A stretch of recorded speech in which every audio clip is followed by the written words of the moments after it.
Today is March 10th, 2015, and this is JPEG Raw. Tonight we have Ralph Velasco coming on. He is one of the top 100 travel photographers in the world. He's an author of 2 books. He literally wrote the book on travel photography. The first book on travel photography, 101 Tips, and then the second book, Essence of a Place. He's also developed an app, an iOS app for My Shot List for travel. And he's been a restaurateur in the past. Ralph, how are you doing? I'm real good. Thanks for having me. Yeah, and you recently just came back from a trip to Cuba, right? I did. I came back from my 13th trip to Cuba just on Saturday. 13th trip. Are these trips where I know you do some, you don't like to call them workshops. You like to call them fun shops, or what is the term you like to use? I call them cultural tours, Okay. but yeah, work's a 4-letter word, so I try to stay away from the term workshop. So we're out there to have fun, and there's a lot more to travel than just photography. So I try to incorporate the food and the music and the people and the culture of a place, and make it an overall cultural experience instead of just 12 hours a day photography. Yeah. Now, I mentioned that I think I didn't mention this, but I think you went to business school, then you got into the restaurant business.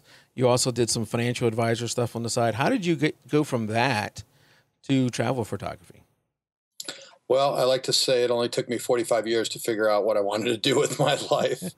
But I guess, some people never figure it out. So I'm pretty lucky. But, like everyone, everything you do leads you to where you are. And so I've always been in my own business, except for 3 years when I was director of marketing for a division of a Fortune 500 company. But otherwise, I've somehow been in my own business. I grew up in the restaurant business, so I have owned 2 restaurants of my own over the years. So I've tried a lot of different things, but had always wanted to try to figure out a way to make photography and travel a living. And so with the introduction of digital photography, I don't know, 10, 15 years ago, I probably got into it about 14 years ago. We could all make these slideshows and share images, and it just became easier to teach classes. And there was such an interest in learning about photography that I was able to develop a business around it, just like a lot of other people have. And your mom I think it was your mom who had a great quote about, how did it go? Something about the horse. Why are you looking for a horse, or what? How does that go? Right. She likes to say that I was looking for the horse I was riding on. Yes, that's what it is. So this was always right there, travel and photography, but I'm looking around for other things, but the horse I was riding on was always right there. So I thought that was a great quote. That is a great quote. When I was watching something that you were on, and I heard you talk about that, and I said, that is a great quote. There's some deep insight in there, that you can apply to a lot of things in life, not just that. We often are looking for things that are right in front of us.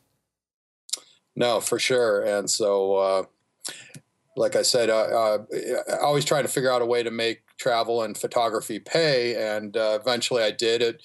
It was a long transition, but having gone to business school for undergraduate, getting an MBA in international business certainly provided me a good base because photography is really a fairly small part of what I do. And it's being a business person that in the end is probably more important if you want to sort of you want a sustainable business. You have to have a business acumen, or at least be able to afford to hire people that do. Right. And I hear that a lot from photographers, that you definitely have to have the photography skill. I mean, that's a given. But being business savvy is what separates the successful photographer from the unsuccessful photographer in a lot of cases. So now you just said you had 13 trips to Cuba, or you just had your 13th trip.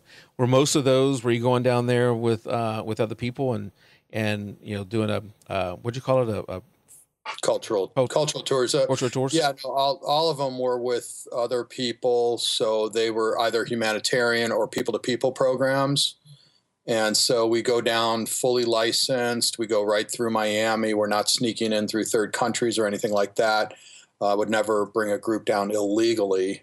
And so these are, very much the essence of cultural tours, but getting to know the people and having all the experiences down there. Of course, we've got our cameras with us, Mm-hmm. but yeah, the main goal is to have that people-to-people experience with the Cubans, and to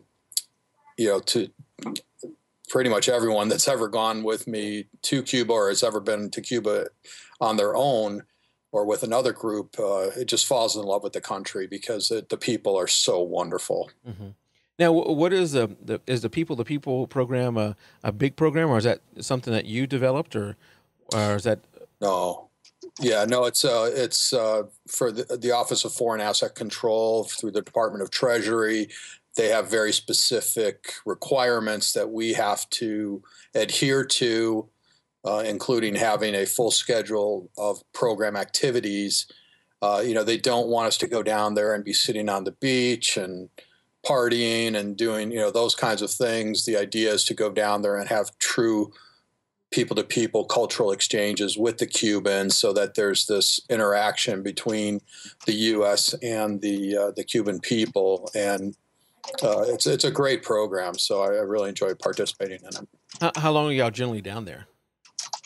Anywhere from 9 to 10 days. Okay, and how big is your group that you usually go with?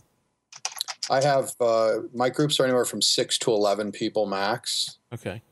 Now, are you getting people from all over the world coming in, or is it mainly U.S. or? It's mainly U.S., but I do have people from other countries as well participate in all my tours. Okay. So as the word gets out, it's becoming more global. So that's really fun in and of itself, is to have the different perspectives from around the world of people coming on these trips, and the interaction. That's what's great about small group trips like mine, is that you not only get to meet with the people in the place, but you also get the interaction and the camaraderie with your fellow photographers on these trips. Yeah, I think I saw somewhere where you said y'all don't stay in like the Ritz or some big fancy hotel. You generally stay in a nice hotel, but off the beaten path a little bit, or outside of the Ritz, where people can experience a little bit of the culture that's there. Yeah, well, we always try to stay in centrally located boutique hotels. Rarely do we stay at big name chain hotels, although in some places, that may be the only place to stay, or for whatever reason that location is the best. And so it just varies by trip, but certainly I like the smaller boutique hotels. Oftentimes they have swimming pools and free Wi-Fi, and just gives a much better locals experience. And ideally we try to stay centrally located so people can walk out the door and be in the heart of it. Once in a while we do stay outside of town for whatever reason, but to provide that experience when people, because what I try to do on most of my trips is provide a half day of scheduled activities with the group and a half day of free time, so that people can explore their own interests, bring a spouse or a friend who's maybe not interested in photography, and still have time to do those other things, even just relax by the pool or do whatever they want to do. And so being centrally located lets them walk right out the door and be in the heart of it. Yeah, I think that really opens it up for more people, because like my wife wouldn't be that interested in photography, but if I was going on one of your tours and she knew that, hey, half the day I'm going to be spending with you and doing whatever we're going to be doing, the other half I can spend with her, that really makes it a lot more feasible for a couple like me, where my wife wouldn't want to go on a trip where I'm going to be gone all day long. No, for sure. And she'd be welcome to come with us on our photo walks and the group activities and things like that. I always try to have a local guide give us some of the history, the background, provide the cultural interaction, interpretation, things like that. So I often have people that aren't, quote, photographers come on my trips, and, you know, and it's usually a spouse or a friend, and they feel like they fit right in. And, you know, even I don't want to drag around with 10 other photographers for 12 hours a day. You know what I Sure. mean? I try to provide balance, and I think that's what makes my trips a little bit different. You know, we talked about Cuba here, but you obviously are a world traveler. You take these cultural trips, you know, all over the world. What would you say is your favorite place to go from a photography standpoint, out of all the places you've been to so far? Well, you know, that's always a tough question, but, you know, the two of the countries that I really fell in love with this past year that I scouted out for this year. So I usually go a year in advance of the actual trip, and I go typically one on one with a local tour operator or guide that takes me around the country through an itinerary that we've agreed on in advance. And then they show me probably 2 to 3 times the amount of activities and places and things that we would do on a normal trip, so that I can then pare it down to the actual activities, restaurants, hotels, etc., on the trip itself. So last year, two of maybe 7 places that I scouted that I really fell in love with were Turkey and Romania. Okay. And what I look for in a destination is variety. And so you won't find me doing trips to like Alaska or a lot of, you know, like wildlife and nature photography. I like urban settings. I do Iceland, but that does have a lot of variety and culture. Hmm. So that was one of the things that interested me in bringing groups there. So Is it because you're looking more for the culture, the people, rather than maybe the landscape? well, you know, you mentioned the app that I created, and my shot list for travel. So the idea is to bring home a well-rounded set of images that really tells the story of the place. And I myself get, you know, I've been through to a lot of seminars and presentations from people, and, you know, sitting through a presentation on African wildlife or Alaskan landscapes, yeah, after 5 or 10 minutes, I get a little antsy, and Hmm. you know, I want to see something else. So with uh, the trips that I like to lead and go on are ones that have the city, you know, cityscapes, people, interiors, night scenes, you know, all the different aspects of a place, and not just one type of photography or one or two or three types of photography over the course of a 9 or a 14-day trip. You know, that's okay for maybe a weekend or something. And this is completely my opinion. Some people, they only want to photograph those kinds of subjects. But for me, I need variety. If I want to, I do a lot of presentations, a lot of speaking. And so when I present those presentations, I want to keep the interest of my audience. And it could be sitting in my living room, or it could be, you know, in front of 300 people at a travel show or something. So You know, when I heard you talking about this before, I thought back to the days when I was in high school and I had a friend who traveled a lot, and he would come back and he literally had the slides. They had the big box thing with the slides in it, and he always wanted to show it to us and talk about it as we went through it. And the one thing with him, I thought back to his photos and the way he did it was there might have been 17 photos of the same thing. And it was, you know, slide for slide. And after I got finished watching this thing for an hour and a half, 2 hours, I felt like I might have saw 4 photos. It was, you know, really not that much variety. So when I heard about your shot list, I said that for somebody who's going to be traveling, let's say for like me, if I'm going to be traveling and going to a place that I'm not going to have a month or so to stay there, I'm going to be staying there for a short vacation. Having the shot list is great, because then I can force myself to make sure I get these things of good variety of shots. that's the idea. The shot list is something that's been around since the dawn of photography. I certainly didn't come up with it, but as far as I know, I'm the first one to put it into an app. And the idea is just to provide a framework, because we go to these places and it's a really daunting task to think, well, I just flew into Havana, or I'm going to Patagonia, or I'm going to be in Tuscany. And to think, well, where do I even start to photograph this place, to try to tell the story of this place? And it's easy to get the low-hanging fruit, people, architecture, landscapes, things like that, monuments. But the shot list is meant to remind you about the other kinds of shots, the more unique photo opportunities, interiors and details and food and all these other things that make up a place. Because if you really want to capture the essence of that place, bring back that variety of images so that you can keep the viewers of your photography's interest and not put them to sleep, and have them asking you to see your photographs, not you having to beg them to come to your house to see them. Yeah, yeah. And Tim put out the link to the app out into the chat, and we'll have it in the show notes too.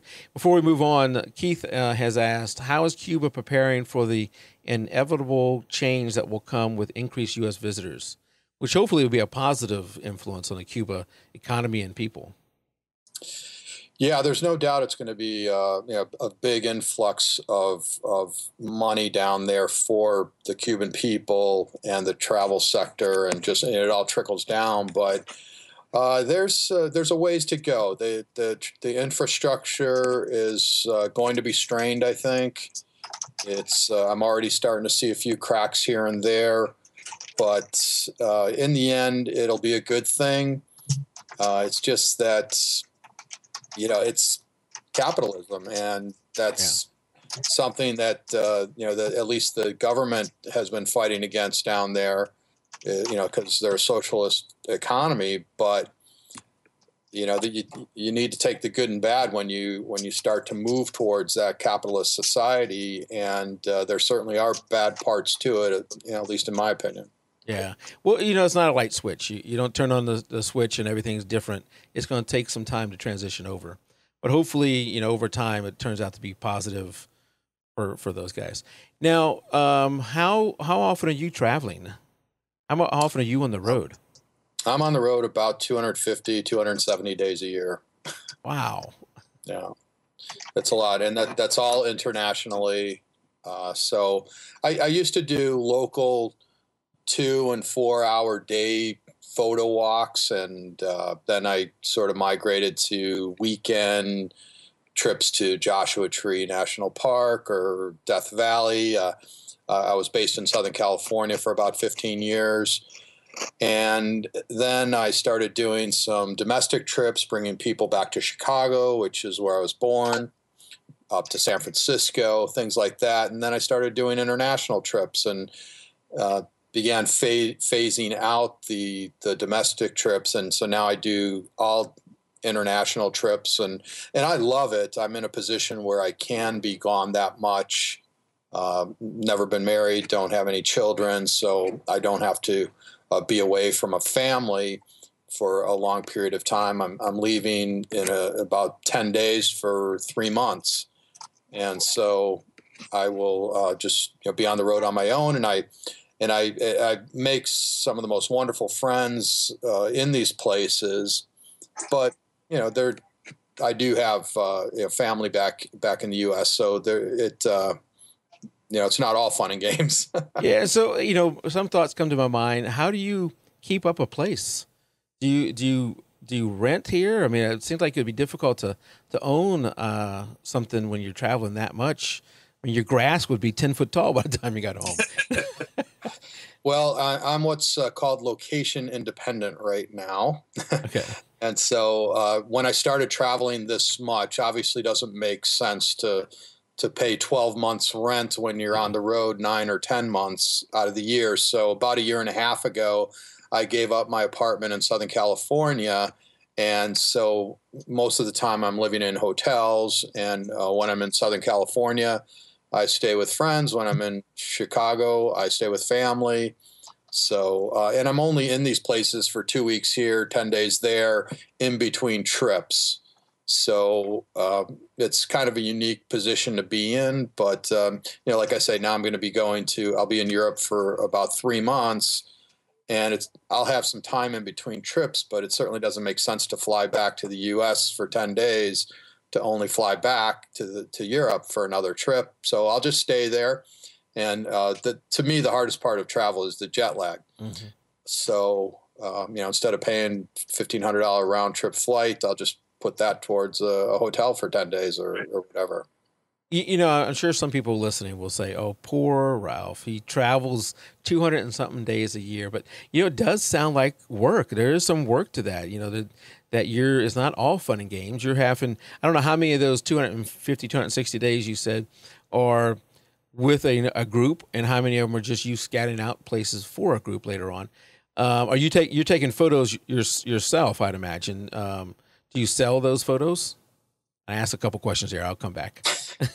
Yeah, no, I don't sell a lot of photographs. I mean, if I'm approached for photography, for images, I'll certainly pursue it. But it's a lot of work to do that. It's another job, if you ask me. So I don't do a lot of that. But back to the idea of fun and games. I mean, yeah, I don't expect anyone to feel sorry for me at all. But as much as I travel, I never get a vacation. Yeah. And I know that sounds weird, but it's either I'm traveling with a group or I'm scouting. Now, I'm always in these fantastic places around the world, but it is work, and it's the best work you could ever ask for. And I've got one of those ultimate jobs, but it's a job. It is a job, and some people don't realize that. They see me traveling and think I'm on vacation for 250 days. I wish. If I get a week over the course of a whole year, where if I had 7 days where I didn't have to do anything at all, that would be a lot of days. Yeah. But it's a one-man show, and you're constantly, there's always something to do. So like I say, I don't expect anyone to feel sorry for me. It's a business, and but my office is the world. I mean, how great is that? That is great. That is awesome. But I'd imagine for somebody, the average person who's going to go on a vacation, they're going to take a week or 2 weeks or whatever they're going to take, that, this is their one vacation or two vacations a year. And they may be, I'm going to stay at a really nice place. I'm going to do some really nice things. We couldn't afford to do that 250 days a year. Imagine you're having to think about the cost. I can't stay in the fanciest restaurants everywhere I go and do that kind of stuff. So there is some cost that I'm sure you have to think about to make this a viable business, and you're having to worry about booking the next group that you're going to be booking. Oh, for sure. I'm always working like 5 or 6 trips in advance. I'm already booking well into 2016 trips, trying to figure out where I need to be when. Putting those trips together, updating itineraries that I've already done and will be going back to. Like I've done Spain a couple times, and I'm looking to bring that back next year.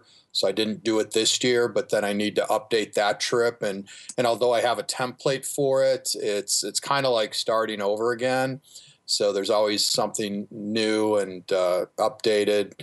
That a lot of updating I need to do, but and having done 13 trips to Cuba, you would think that you've got this template and all you do is plug and play, but it's always tweaking and just trying to make it better, of course. Sure. So that's where the work comes in, and the research, and a lot of going back and forth and updating and things like that. But I love it because I get to talk and live travel all the time, and it's something that I had always dreamed about doing, and here I am doing it. I've been a traveler since I was in high school, and so wanting to get into this type of a business, and finally I figured it out. So pretty happy about that. So if somebody's interested in taking one of your tours, where would they go to find out more, and how would they see what's available? I mean, you say you're booking in 2016. Where can I see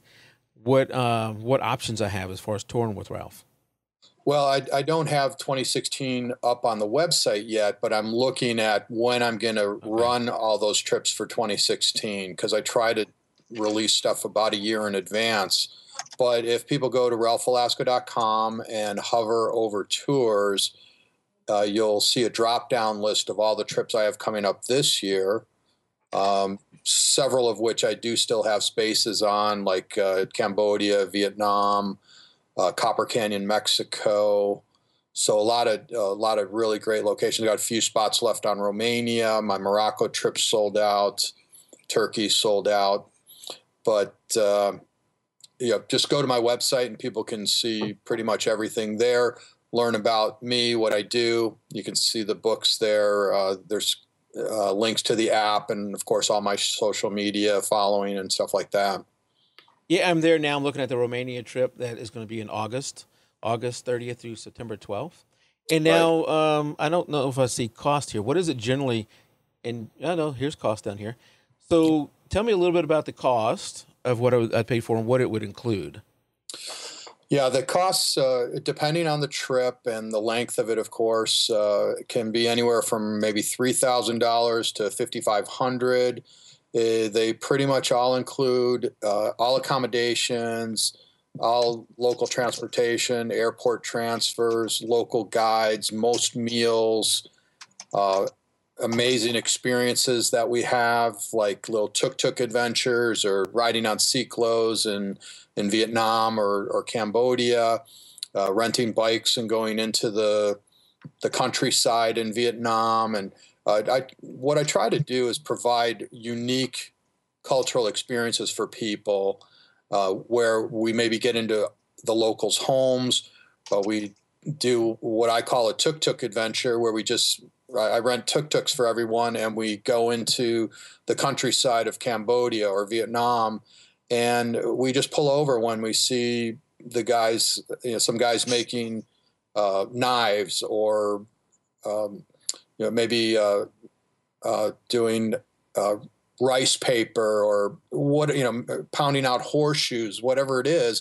We pull over. We've got a local guide that can interpret for us and help get us into these places. But boy, a smile and just a questioning look goes a long way, and people are so wonderful about letting us into their homes and being able to photograph. I mean, of course, we've got our cameras with us, but we try to be extremely respectful of people. But the idea, my job is to help people get more and better photos, but to get them in front of these photo opportunities and to help them to get better photos from their trips. I get a lot of people that come on my trips and say, boy, I wish I would have taken this class or come on a trip with you earlier, because when I went to such and such a place, my pictures, they just didn't, they weren't great. They didn't really capture what I felt when I was there. And so, well, at least from now on, you can take that experience that we had on our trip and use that going forward. One other thing I say, though, about that is that a lot of times people are underwhelmed with their photography when they get home. And what I've come to realize is that really photography is sort of a two-dimensional thing. It's really, there's sort of one sense that we use, and that's sight. Where when you're in that place, there's five senses. So you're hearing the sounds, you're feeling the sun, you're listening to the people. There's these five senses that you're getting. But when you come back and you're just looking at a picture, it's hard to sort of convey that feeling in a two-dimensional picture. So Yeah, and I'm looking at your Romania trip, and you got like the whole thing mapped out there, where you showing us where you're going and everything like that. And it's got to be wonderful to travel with, as a photographer, travel with you to help me find all these spots like you just mentioned, so that I think if I didn't have you with me, I would just be overwhelmed and not come back. I'd come back with photos, like you said, that I was underwhelmed with when I got back home.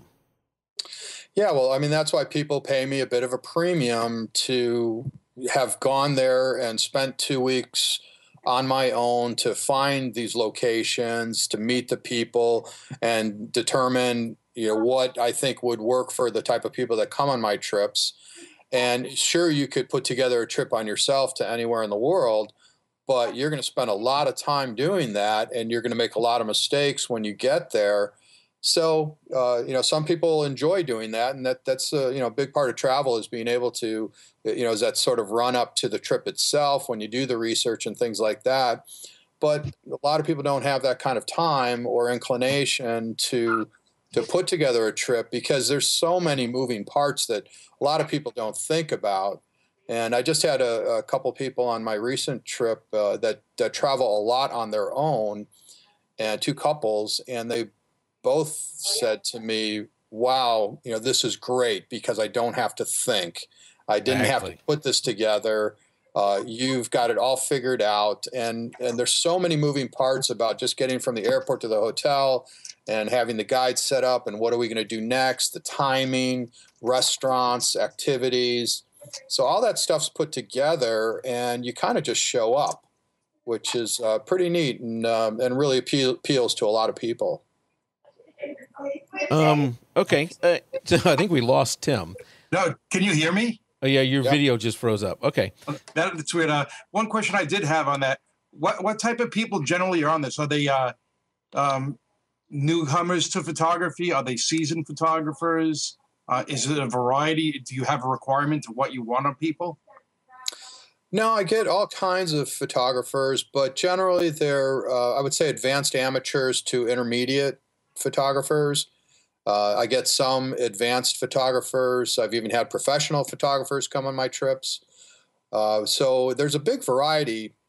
But as I mentioned, I've got people that come on the trip that aren't photographers at all, that might just be a spouse or a friend of someone who's interested in photography. But more often than not, they become interested in photography when they realize how easy and accessible this can be.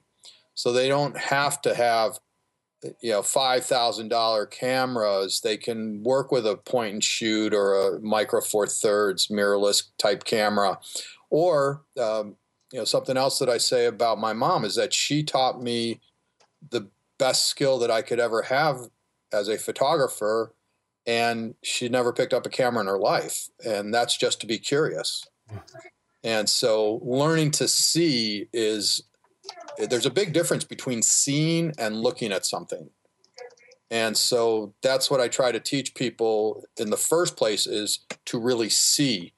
And you could have a camera or not and still benefit from learning that skill. I got to imagine with that thought, you got to slow down sometimes.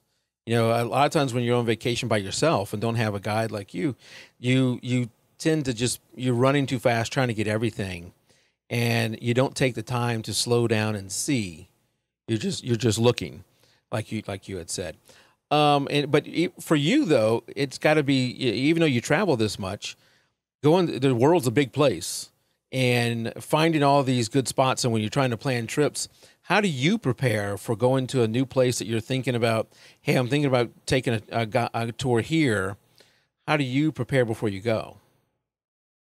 Well, I do a lot of research in advance, and I look at the locations that the tour operator is often suggesting. I have my own ideas.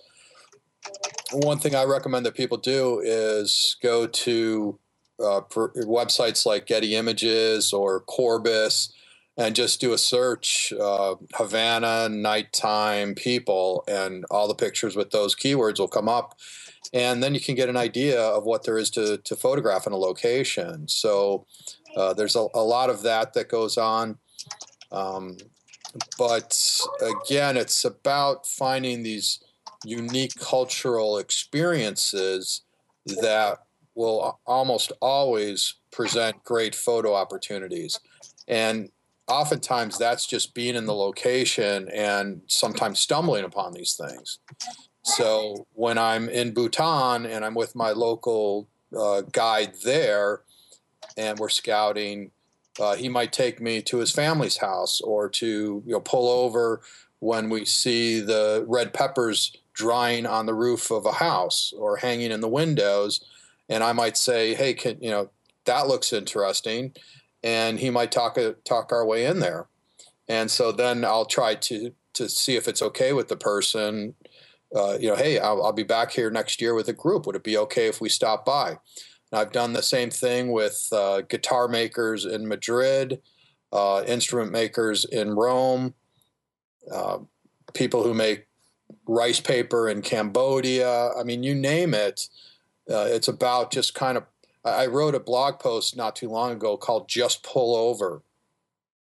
And what I meant by that is, you see something happening on the side of the road, just pull over and see about, what the photo opportunity is there. Now, of course, you have to interact with the people in the first place, develop a rapport, but it's harder to do with a big group. Mm-hmm. So you can't pull over for every horse cart that you see on the side of the road as a group.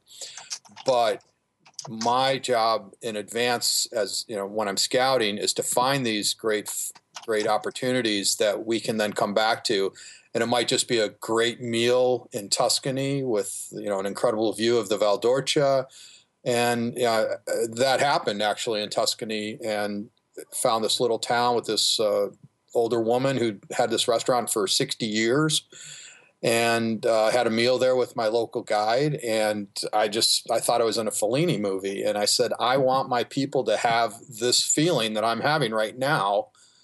Would it be okay if I brought a group of 10 people back next year? And, rarely will they say no, especially, if they have a business. And, what a great experience my people had the next year when I brought them back this last September. Yeah, that is all the setup and all this goes back to your work, all the work you're doing on the front end to get these things lined up. How do you even keep track of, with all the places you travel and all the people you talk to, how do you even remember, hey, I worked out a deal with this restaurant owner, I can come back with my people next year? I keep a lot of notes. Yeah.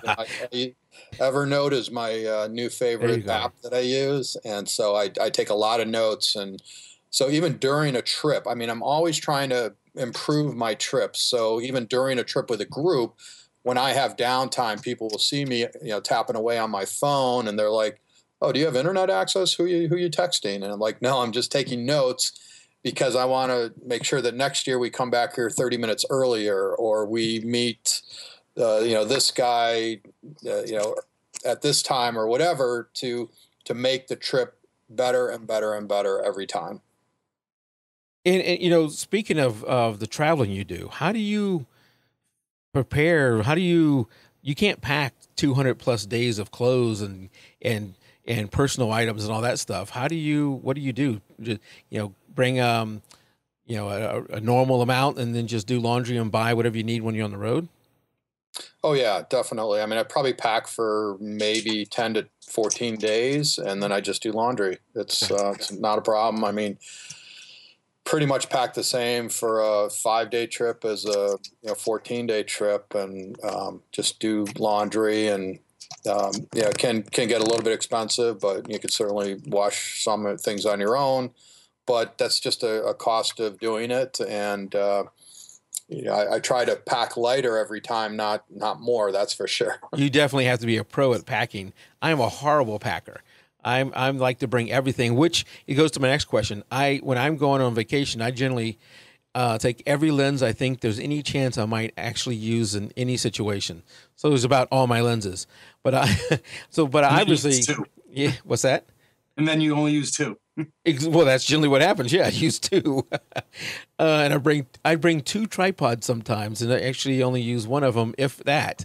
But I imagine you can't be traveling with that kind of stuff, and maybe in some of the places you go to, you're not wanting to go with massive gear because you don't want to stand out quite as much.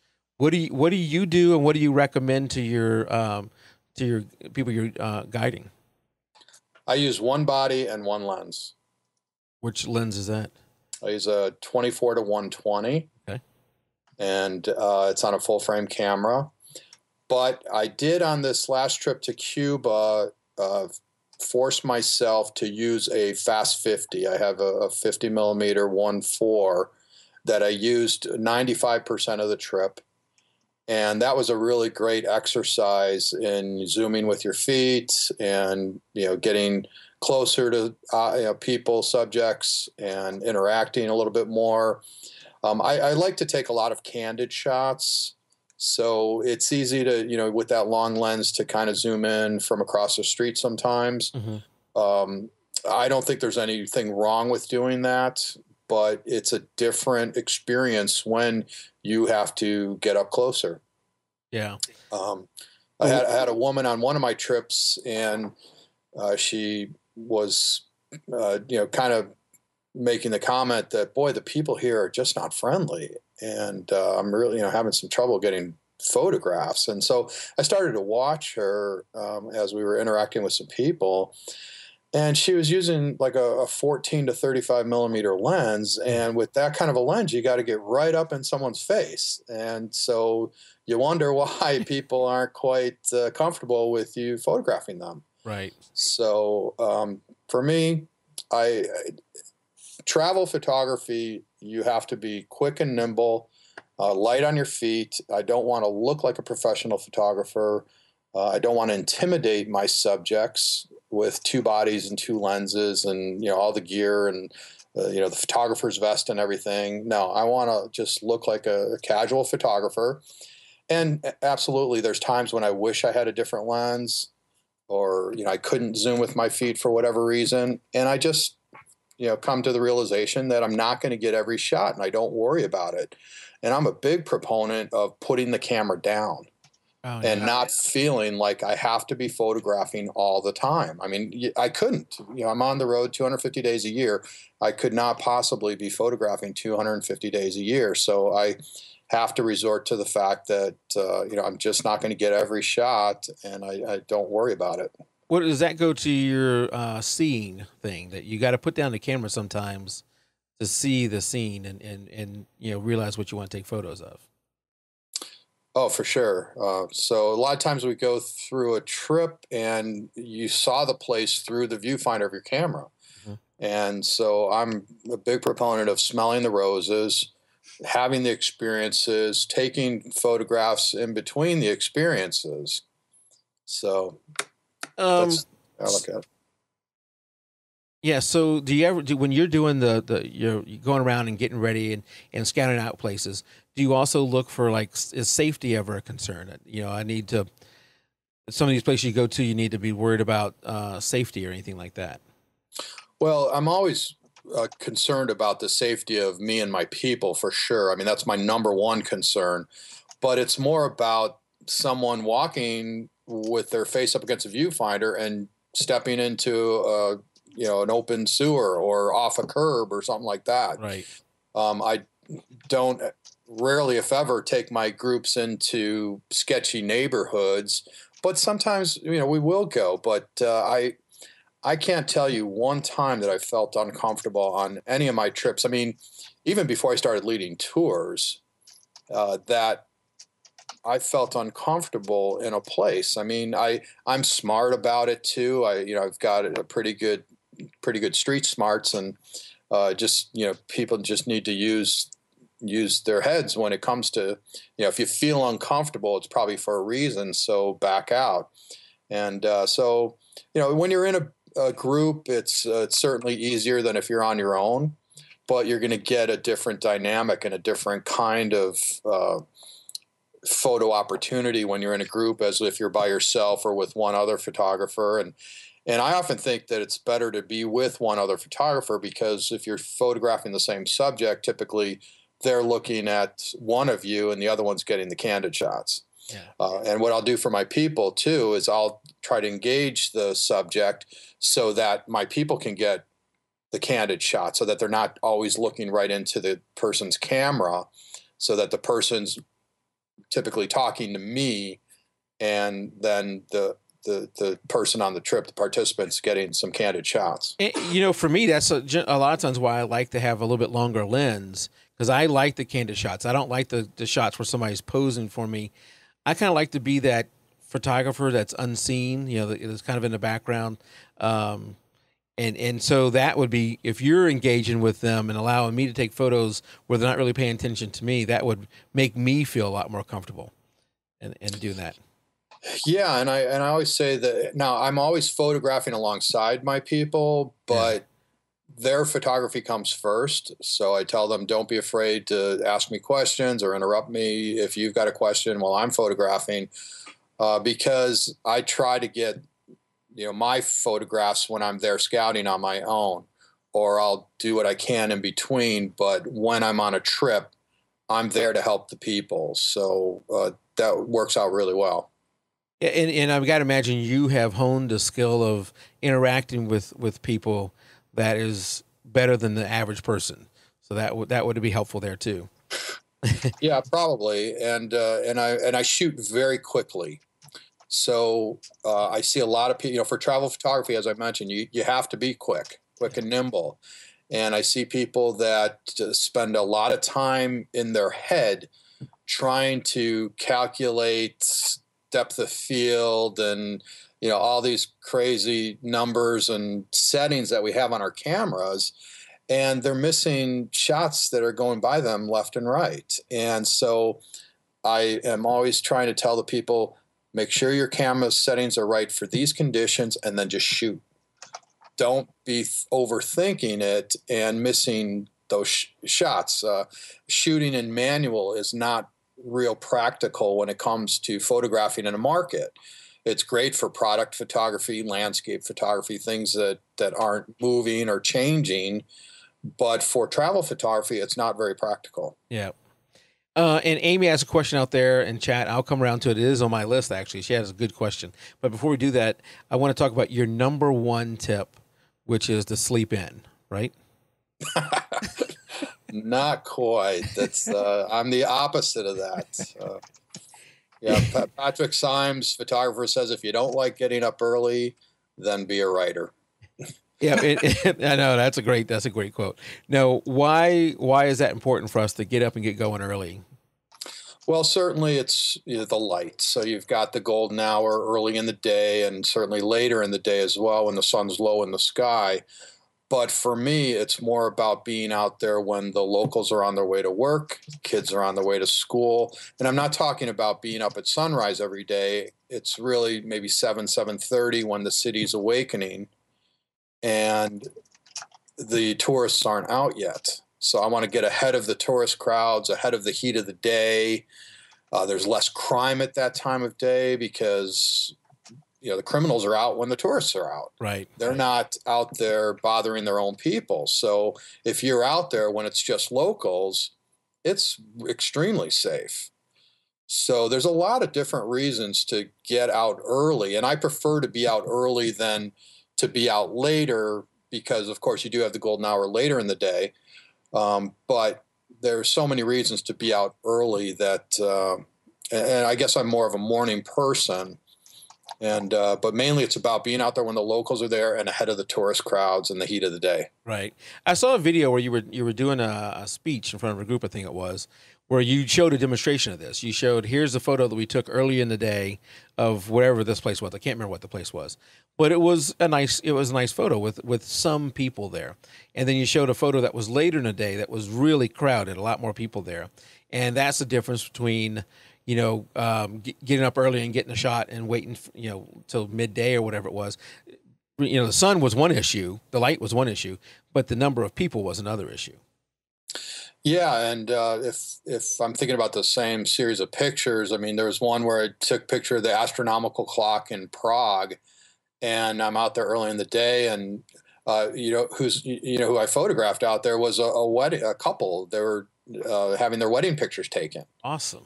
And that's when the photographer knew to get his people out there when there's no tourists. Yep. So I was able to photograph the couple there too. But then 2 hours later, there's that's one of the most touristed places and one of the most touristed cities in the world. And so there's literally thousands of people there. So I want to be there mostly during the morning, but sometimes I'm there in the middle of the day. Sometimes you're just in a place at midday. Sure. I mean, that's just the way the itinerary works out. You can't be everywhere during those morning hours, but and you have to just learn how to make the best of the conditions that you're given. Well, you'd be proud of me then, Ralph. I was on a cruise with the family, and I wanted to take a picture of the main area of the cruise ship, but it was always packed. So I woke up at 2 a.m., went out there and thinking I'm going to get this shot with nobody there. Still packed. There's just people everywhere. There might have even been more people. Oh my God. So I went back and I couldn't fall asleep. And at about 4 o'clock, I would say, let me go try again. And I went out there and there wasn't a single soul. and I set up my tripod because I was doing an HDR. It was an interior shot. Took this photograph of several different places, and now I have this photograph of the interior of this cruise ship with not a soul in it. That I got to imagine that very few tourists are going to get. I am proud of you because That's I followed fantastic. that. Well, let me ask Amy, and then Nikki has a question too. Let me ask her a question before we get too far along. I can't believe we're already coming close to the end here, and I still got a ton of questions. So Amy asks, what place have you not been to that you'd like to go to? Yeah, great question. I really want to get to Colombia, and I have not been to, well, Vietnam was high on my list. I want to get to Myanmar. I wanted to get to Syria. Unfortunately, I don't think that's going to happen, maybe ever, unfortunately. But there's so many places that I need to get to. And as much as I have traveled, I'm very lucky.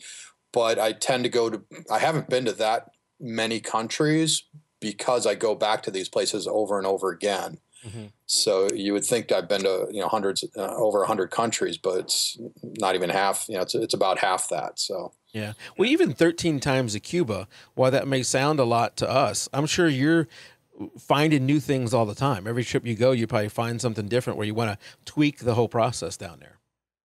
Yeah, on this last trip, I actually made to eastern Cuba, which I hadn't done before. I scouted it last year, but I had a group of people on one of my sort of standard itineraries of Cuba, and they said if you put together another itinerary, we'll come back because they loved Cuba. They just wanted to see another part of the island. Mm-hmm.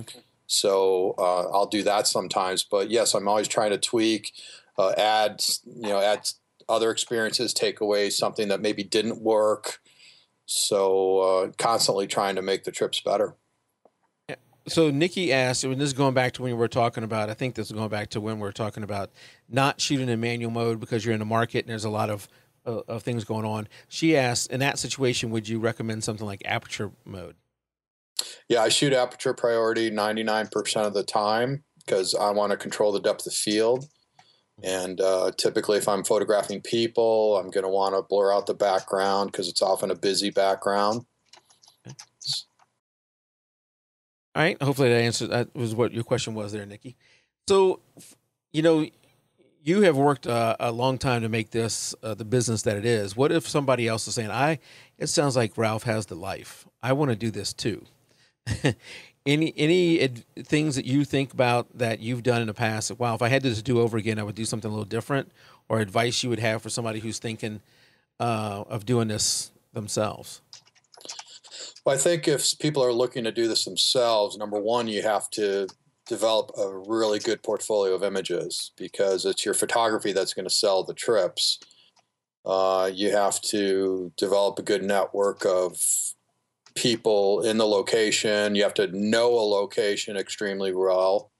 You definitely need to have some sort of a business background, even if you do hire other people to handle the administrative part of it, which is probably 80% of what I do is just the administrative part of it, the back end, the pre-trip and post-trip stuff. I'm only in a place for 10 or 14 days, but the prep and the hours and hours and hours of preparation that goes into these trips, people really underestimate that. I think a lot of people look at just from the glamour side and don't realize that a lot of what you're doing is working. And this happens with a lot of different professions. We had on a long time ago a guy named Michael Clark, who's an adventure photographer, and he was photographing in Hawaii. And you think, oh, poor guy, photographing Hawaii. But he was on the beach for like 12 hours getting blistered, and he only had like 2 or 3 times he can go and pee, and he had to run off into the weeds.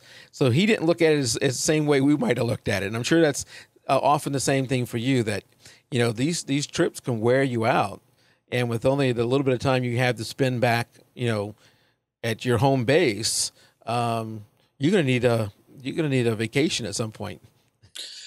Yeah, no, I really do. Because when you're on the trip, it's difficult to maintain the business because I'm working with people. I mean, I do have some downtime, but it's not like I'm sitting by the pool very often. That's when I'm getting work done for the 3 or 4 trips that I have coming up, or following up or putting out fires and things like that. So the problem is in a place like Cuba where the internet is pretty much non-existent, and I'm completely out of touch for 10 days, and then I need to come back to 10 days worth of work piled up, and that's compressed into the 18 days I have between a trip, plus all the other things that I have going on. So that kind of stuff piles up, and it's part of doing business. I mean, every business person has that problem, and I just get to do it in really cool places. And as a one-man show, how do you, and with the fact that I imagine you run into internet problems often, how do you market this? Do you use a lot of social media? I mean, how do people come to know about Ralph and the fact that I can book a tour with him? Well, I do a lot of public speaking, so I get in front of a lot of people that way. I do have a fairly large list that I market to that I've developed over the years. Facebook is probably my best marketing tool, but it's a lot of word of mouth now. So at the beginning, no one knows anything about you, but as I developed these trips and more people came on my trips, now I've got some people that have been with me 6, 7 times. Yeah. And they just keep coming back and recommending the trip to other people. So it snowballs, and it takes a long time to get to that point. And I'm not quite there yet where, every trip's selling out without my having to do anything. I don't know if you ever get to that point, but it's getting easier in that sense. So it's a customer service business. So the repeat business, that's awesome, because I imagine somebody goes with you, loves the trip to wherever, and then says, I want to book another one with Ralph, and this time I'm going to take my buddy with me, and we're going to go on somewhere else with him. And heck, by the way you do it, by allowing me to have some free time and do some other things, I might start booking, you might, if you go on one of these trips, you might want to book a lot of your vacations with Ralph. I'm going to go here and do this, because not only do I get to see the place, I get to see the place with somebody who's going to help walk me through it, who's going to help show me the spots and help me. Yeah, and I'll be the first to admit that my trips aren't for everyone. If you're looking for a photo workshop, and a lot of people are, then my trip probably isn't for you. But if you're looking for a really good balance of photography and the other cultural aspects of travel, and a lot of people are looking for that, then the ones who like how I run my trip come back over and over again. As far as somebody thinking about getting into this, I guess another thing they have to consider, we talked about the fact that it'd be hard to maintain an apartment or a house or anything like that because you're going to be on the road so much. But while you meet, tons and tons of people all over the world, it also must be somewhat difficult to have, a lasting relationship with somebody where you can interact with them because you're gone so often. Yeah, it definitely is an issue. So, it's a trade-off. Yeah. Like everything in photography and life, there's a trade-off. And so I'm in a position where I can do this. We'll see how long I can do this for. Certainly not at this pace for 10, 15 years, but I'll be doing this. And so I'm trying to build a business that is sustainable, and certainly want to get it to a point where I don't have to be on every trip. So maybe hiring some photographers to lead trips for me at some point. But trying to think of the future when you are the business. I mean, you can't get sick, you can't get tired, you can't not show up. So that's a lot of pressure. That is a lot of pressure. Well, Jim Collison out there in chat has a question for you, and this is best piece of tech gear that you take with you that is not photography related. Well, certainly my iPhone that I use for a lot of different apps, for taking those notes that I mentioned. for taking some pictures, video. Now you can do slow motion, panoramas, all kinds of things with the camera itself. But that, yeah, I could do research and things like that when I do have internet. One of the not real tech items that I always recommend is having a good power strip, so that when you're plugging into a European style plug adapter or some other place, you plug in, you only need one adapter, and now you've got 4 or 6 US style plugs to plug all your things into. Great piece of advice. Yep. Something you wouldn't normally think of. My wife thought of that when we went on the cruise. She did that same thing. So I would have never thought of that. Very good. Yeah, and don't get a cheapy one. I mean, not that they're expensive. I mean, even the good ones are only $12 or $15, but get one that's got a surge protector. You don't just want a cheapy one that you get at Ace Hardware, for under your desk. You want a decent one, like a Monster cable, one that is not going to. It's a long story, but I almost caused an international incident by blowing out the whole apartment building when I was in Buenos Aires, Argentina, and I learned that lesson real quick. Would that be the scariest moment you've had on your travels? One of them? Well, it was scary because I wasn't sure what the other people in the building were going to do to me, but it was funny because it happened on a Friday night, and the maintenance man was in Paris. So there was no one to even call to try to figure this out. And the real estate agent that was taking care of us and showing us the apartment, didn't know what to do. So I had to run around the building trying to find the circuit breaker, which I finally did, and redeemed myself. All right, so maybe we covered one of the worst moments of your travel. If you had to look back, and I don't know if you can do this because there's probably so many. Do you have a favorite moment so far of all your travels? And I didn't give him this question beforehand, so I'm kind of putting him on the spot. Yeah.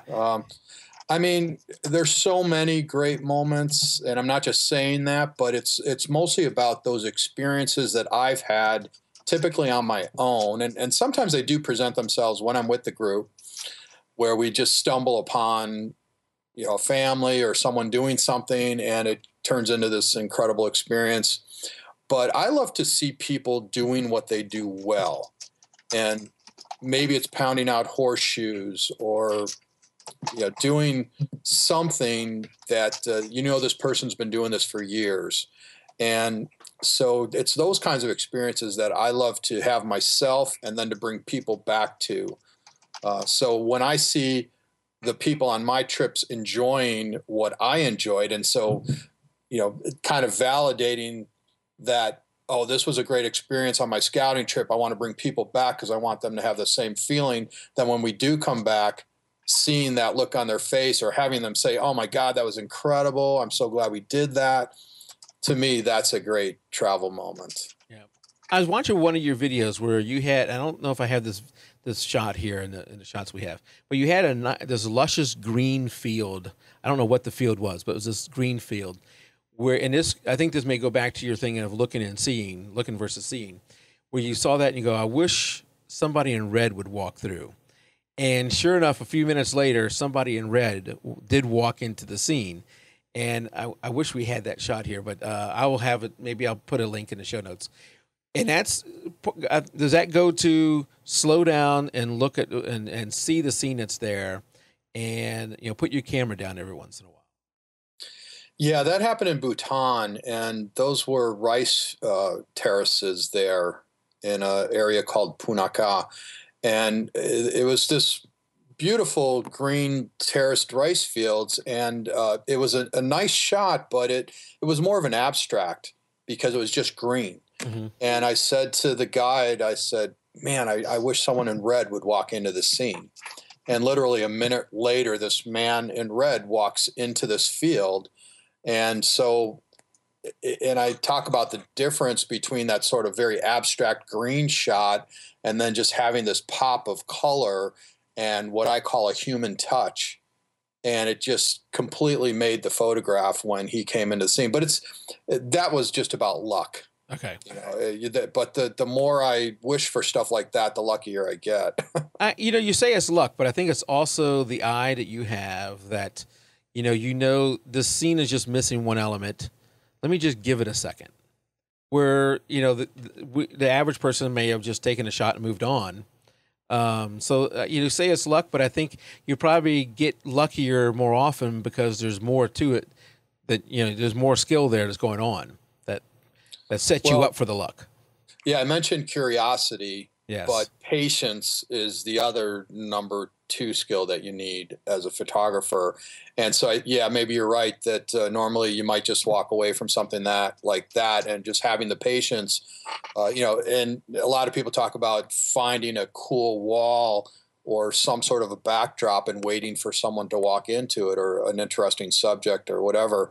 And I think there's a lot to be said for that, to wait like a spider for a fly to come into the scene. Mm-hmm. And so having that patience is really important. Well, Ralph, I can't believe we're already past the hour, and I'm looking at my list, and there's a lot of questions I haven't got to ask yet. But let's keep going. Well, I'm not kidding. Well, one of the things I want to ask you is what is next for Ralph? Where you just got back from Cuba, where are you headed out to next? Yeah, so in about 10 days, I'm off to Europe for 3 months, and I'll be over there leading 2 trips, one to Turkey and one to the Adriatic, which is Montenegro, Croatia, and Slovenia. But in between, I'm going to be speaking outside of Barcelona, Spain. I'll be spending some time in northern Spain. Hopefully, I can resist the desire to scout it out and can just relax.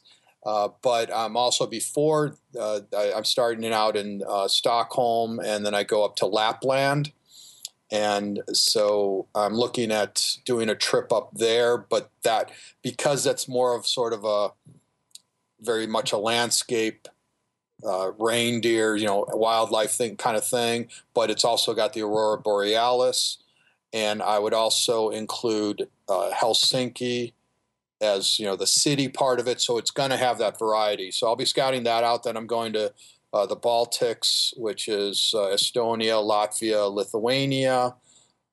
From there, I go to Turkey, come back to Spain, and then I'm going to do my Adriatic trip. Okay. So I know there's certain sections of Ukraine that's probably not safe right now, but do you ever think about some of the other locations in Ukraine? Well, yeah, I mean, we get to about a mile away from the border of Ukraine with Romania, and I was going to scout that out, but I just didn't think that, with the way it is in the news today, that I think it's safe where we were going to go, but I don't think it would be a selling point for the trip, so I'm just going to wait on that one. Yeah, and we already talked about this. If people want to find out more about your trips, we'll have the link in the show notes, but it's ralphvelasco.com. That's RALPH. Yeah, hopefully you could spell that already, but I might have pronounced it in a way you couldn't. And then VELASCO.com. You go there, there's a nice little link that's there that is, let's see, tours.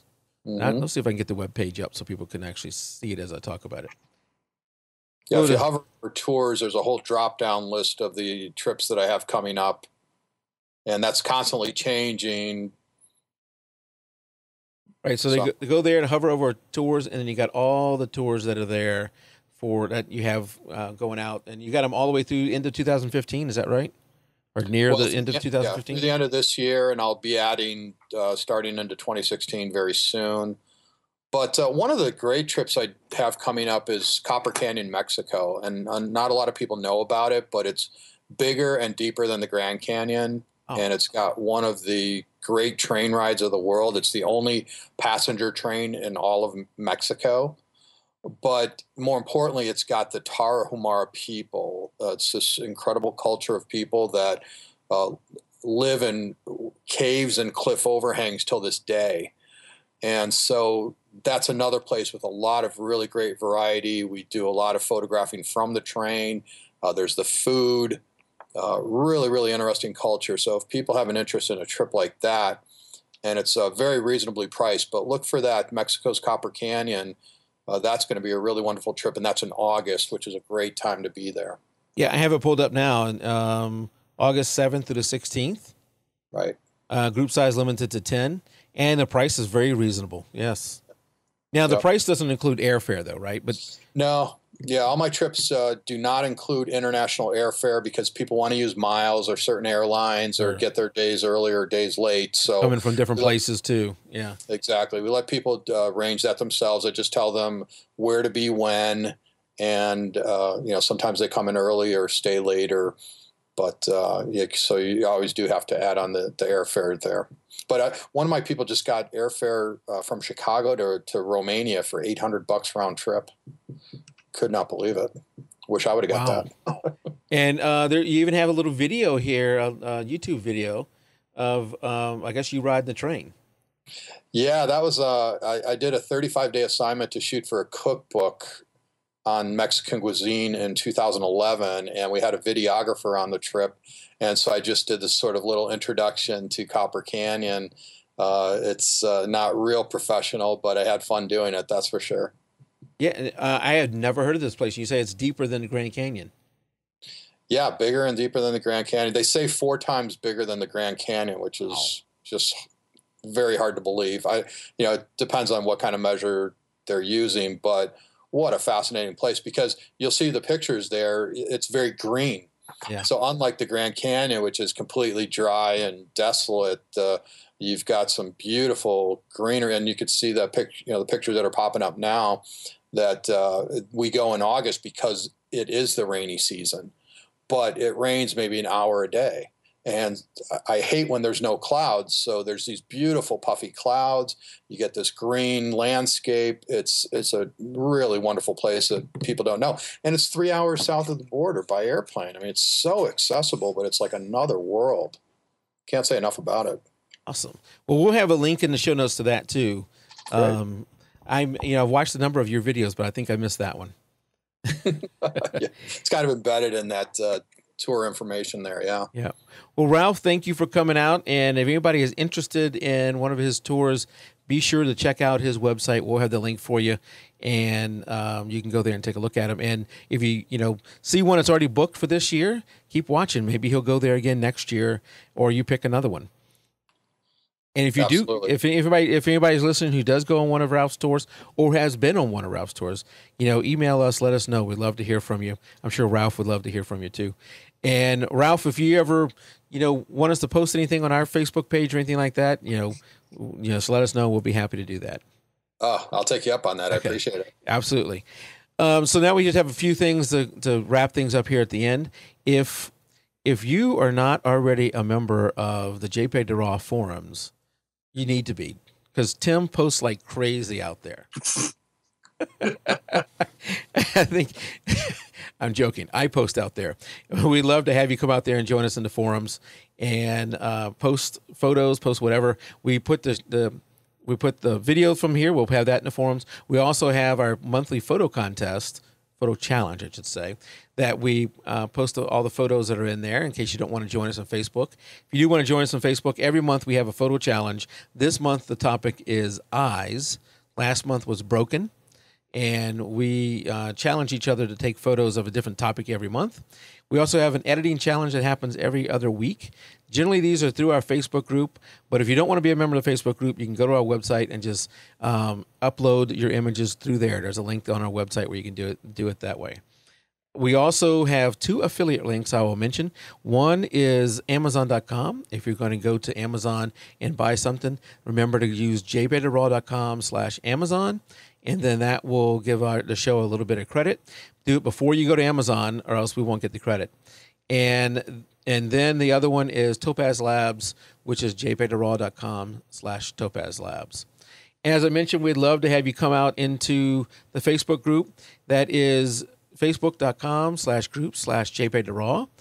And whoops, what did I do there? Did something wrong.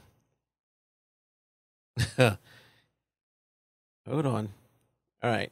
So if you want to come out and join us in that, or follow me on Twitter, I post every once in a while on Twitter, not that often, or just email us at podcast@jpegtoraw.com. All right. So if the best way to see this show when it comes out with Ralph to make sure you get it right away is to subscribe. And we have just about every way conceivable that you can think of to subscribe. If not, email me and I'll see if I can set it up. If you want to get audio, I would recommend the video so you can see some of his photos. But if you get the audio, we have it on Stitcher, Spreaker, iTunes, of course, iHeartRadio, and tune in as I think Tim's about to fall off the table. I'm here. Okay. If you want to get the video, though, it'll be on iTunes, of course, on YouTube, and even on TiVo, which is where I know Tim gets it. I must be having problems with my video today. I don't know what you're doing, Tim. So be sure to subscribe. This show, the recorded version without my screw up at the beginning, and whatever else will be available within the next few days of this. Last week, you may have heard me talk about a quote that I was going to use on something I was giving to my wife. Well, I put it in last week's show notes. So if you go to last week's show notes and go all the way down to the bottom, you'll be able to find it. And it's a tip that I think Tim is going to take advantage of. Right, Tim? Absolutely. I think it is. Very good, Tim. So until next week, keep it raw. Good night, everybody. Good night. So long.